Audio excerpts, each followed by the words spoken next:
Okay, so to create a Google Docs assignment to embed into Canvas that's going to look very similar to Google Classroom, I'm going to start by bringing in a worksheet into Google. So in order to do that, I'm going to hit New, and I like to do mine in Google Slides. That way I can upload the worksheet as a background and the kids can't move it. So I am going to first change my page setup. So I'm going to go to File, and I'm going to go down to Page Setup. I'm going to change it to 8.5 by 11. So I'm going to choose this drop down arrow and click Custom. And then I'm just going to type in 8.5 by 11. And what that's going to do is that's going to give me something that looks like a normal sheet of paper so that when I bring in a worksheet, it is going to fit well. And I'm not going to have a whole bunch of leftover space. I always get rid of all of the random text boxes that are there when I am just doing a worksheet. So now I'm going to go to wherever I need to find a worksheet. That could be, I pulled in a lot from the McGraw-Hill Your Turn practice book in the past where they would fill out the graphic organizers on Canvas, or any web page that you would typically get a worksheet. So if I'm using Super Teacher and I'm trying to find a worksheet on area, I am going to find my worksheet, and let's say I want to upload this one. Now, when I go to snip this, this is larger than my page. So I'm going to just hit Control minus on a normal Windows computer or Command minus on a Mac in order to shrink it so that I can see the entire worksheet on my screen. Okay. This is going to allow for this snip to be done in one snip versus having to do piecing the worksheet together. From there, I'm going to snip this worksheet. So if you're on a Chromebook, that's going to be Control F5. If you are on a Mac, that's going to be Command Shift 4. And if you're on a computer at school, there's a snipping tool in the Windows menu. So I'm going to go ahead and snip this worksheet. So I'm on a Mac, so I've done my Command Shift F4, and I have now my crosshairs that show that the snipping tool is open. And I am just going to drag it from one side of the worksheet to the other. Now, I like to not always have the website for the worksheet on here so that the kids don't know where I found the worksheet at. But what is inside of the gray area is what's going to snip. So then I'm going to release. On my Mac, it immediately saves to my desktop. From there, I am going to go back to my presentation, my Google Slides that I had opened up. In order to insert this, I am going to click Background. And then instead of choosing a color, I'm going to choose Image. That's going to bring up this menu right here. And since this saved to my desktop, I'm going to browse. And I am going to find the screenshot that I just did of the worksheet, and I'm going to click Open.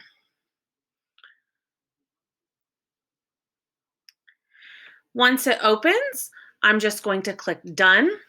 And now the worksheet is uploaded into my Google slide. Notice I cannot physically move this worksheet, which is the great thing about uploading it as a background. Now I just need to title this presentation, Area of a Rectangle.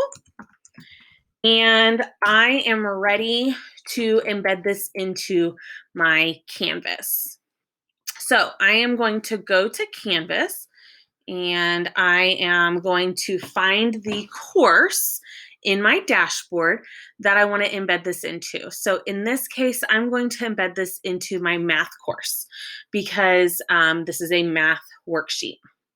So from here, I like to import all of my assignments through modules. So I'm going to go to modules, and you might organize your information by unit or by topic.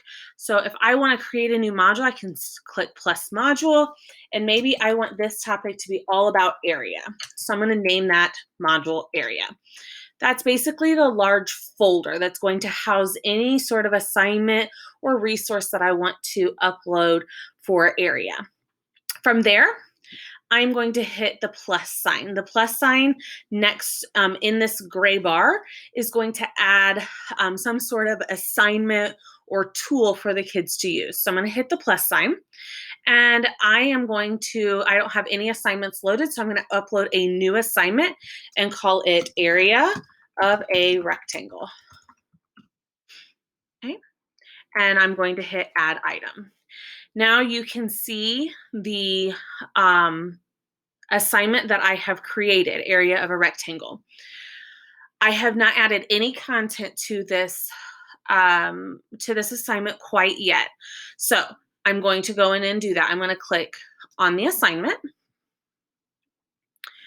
and it's going to load up anything that I've done for it, any of the directions or when it was due.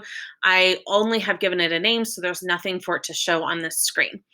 I am going to edit this assignment so that I can add my worksheet into it. I am going to scroll down until I see submission type. Submission type is going to tell me how the students are going to submit their work. And if I want them to do something from Google, then I have to change that submission type. So I have 4 submission types. No submission, which means that they would just be reading or doing something of that nature. Online means that they're going to type it online. On paper means that they're going to submit something to you via paper. Or there's this external tool where you can link different resources or different tools into the Canvas. And so because I'm linking Google into it, that is an external tool. That's something that's outside of Canvas. So I'm going to click external tool. When I do, I get this options menu. Okay, this might look a little bit intimidating, but all I have to do is click find. I don't have to type anything, and then I'm given a bunch of options. Okay, I think that the Google Assignments option is much more user friendly than the Google Docs Cloud assignment. I have gone to uploading most of mine via Google Assignments just because I like the way that it appears for the kids. So I'm going to choose Google Assignments. And from there, it's going to ask me what Google account I'm going to use. I am using mine, so I'm going to hit link. And this will be the only time that I really need to link everything into here. Once I tell it that I'm linking it and I'm authenticating it one time, I don't have to do it again. So I'm linking my Google assignment. Now, I am going to attach my Google assignment. So I'm just going to click attach just like I would in an email. It's going to bring up my most recent assignments. If you don't see the assignment that you created, you can go to My Drive and find your folders, or you can just type in the name of the assignment. Because I just created this assignment, it's going to be the first thing that's on my recent assignment. So I'm going to click it. And once that is selected, my add button becomes active. So I'm going to click add.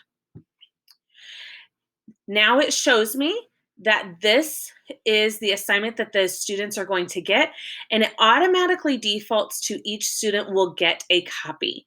What that means is every student will get their own copy, and they won't be editing the same assignment. There won't be multiple students on the same assignment. Everybody will get their own worksheet per se. Then I can enter the total points that I want it out of, and I can enter the due date. So if I want my due date to be Friday, I choose Friday, and then I click done, and then I click create.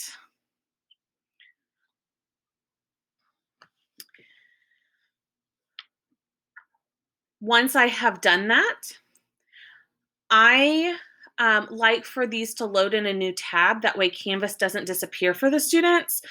It'll load right next to it. It'll open a new tab just for the assignment. So I always choose this option so that their Canvas doesn't disappear off of their screen. Otherwise, the Google Doc assignment or the Google assignment will take the place of their Canvas homepage. And then I hit select.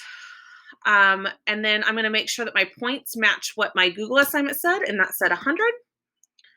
And then I'm going to go down here and remember that everything needs to have a due date. So I said that that was Friday. I'm just going to make it match. This is going to be assigned to everyone.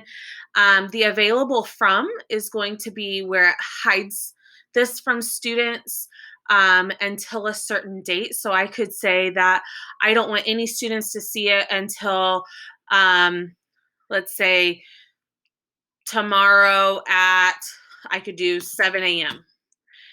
And it would not show up for students until tomorrow at 7 a.m. and it would automatically release. But right now I'm not too concerned about that. Until is where it would, again, re-hide the assignment. I don't typically use this until part because I want students to be able to submit something late, and Canvas will just tell me that it was submitted late. So once I have all of those pieces, I can click Save and Publish.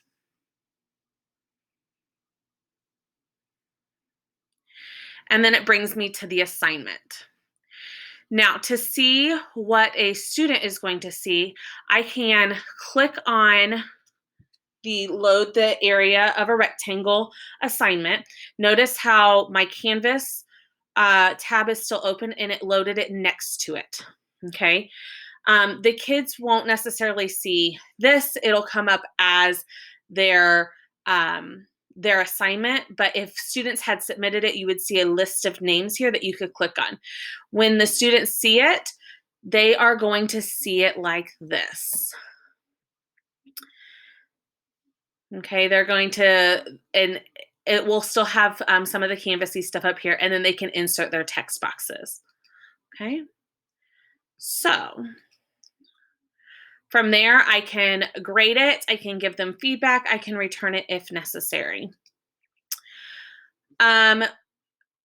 The only other thing that I need to make sure that I do is I need to make sure that my module is published, because if the folder isn't published, then the assignment won't be published. So I'm going to go ahead and click publish. And so now any student that's in this course should be able to see and complete this assignment. If you have any questions about that, this is going to, you can reach out to me. I'm happy to answer any questions. This is going to make the assignment look very much like what people are used to seeing in Google Classroom. So let me just show you real quick what it would look like if an assignment is complete. So we did this for our remote learning time. We did a lot of assignments in Google Assignments, and the way that we assigned it to the kids, they were able to complete it on the computer and then submit it to us. So let me show you what our math assignment would look like for Wednesday. So I'm going to scroll through. This is where the students listened to their lesson and saw what our screen said. Okay, so now if I'm going to look at what they did, I can click on the assignment. And like I said, when students have completed it, it'll have a list of names. So right here, it tells me that these students have already submitted the assignment for the last day of school, which they submitted it early, which is pretty awesome. But if I click on their name, it's going to bring up their submission. From here, I can zoom in so that I can see what they did. I can give them a grade. I can just type in a number. Okay. I can also give them feedback, written feedback. If they need to fix it, like if they submitted something that was blank, I can leave all of this blank and hit return, and it's going to return it to them blank so that they need to redo it. Like I said, if you have questions, feel free to reach out to me. I am more than happy to help. I just thought that this might be the easiest way to show you what a Google assignment has the potential of looking like on Canvas.